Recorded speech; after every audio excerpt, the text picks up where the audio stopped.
talk about rep ranges today. What is the best rep range? Well, you have to define your goals first and foremost, and I have to clarify one very big important thing that most people screw up when it comes to rep ranges. First of all, when it comes to goals, if you're training in a lower rep range, our 1 to 5 reps, we're generally associating that with a focus on strength, heavier lifts, 1 rep max, 3 rep max. We're trying to build and develop strength. When we get into what I call the mid-reps are 6 to 10. In the 6 to 10 range, you're sort of blending the benefits of the lower rep ranges, which is strength, and that of the higher rep range, next one up, 10 to 12, and that is more hypertrophy. The magic behind the 10 to 12 rep range and why we favor it a lot here with our Athlean-X training is that you're basically looking at time under tension, total time under tension. And at 12 reps, let's just say at 12 reps, if you're spending 2 seconds up and 2 seconds down on a lift, therefore controlling the eccentric, and we talk about it all the time. Don't let the weight control you. You should be in control of the weight, but you got to push yourself.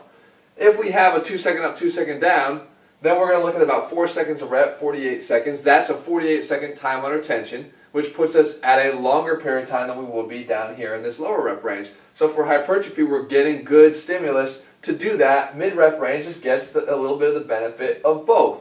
There's a time when you want to do all 3 of these, and I'll talk about that in 1 second also. And of course, we have higher rep ranges too, 15 and up, which could be as high as 40, 50, even up to 100 reps. And that's great. All of these should find a way into your training, and no matter where you are right now in your training phases, you might be doing one of these.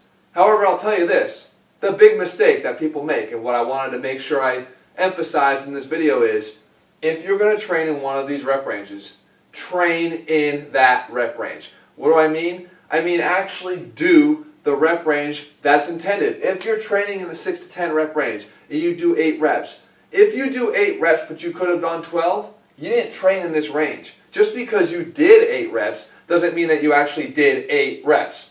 It means that you stopped at 8 reps when you could have done 12. The same thing here. If you're not doing heavy-ass single reps, single 1 rep maxes, meaning that is the best you can do. If you're going to do a 1 rep max, if you're working on ones, singles, or doubles, or whatever at the low end of that range, if that's not your absolute balls out, best effort you can possibly muster up at that 1 rep and 2 rep max, then you're not doing it. If you could do 5 but you did 2, you're not training the right way.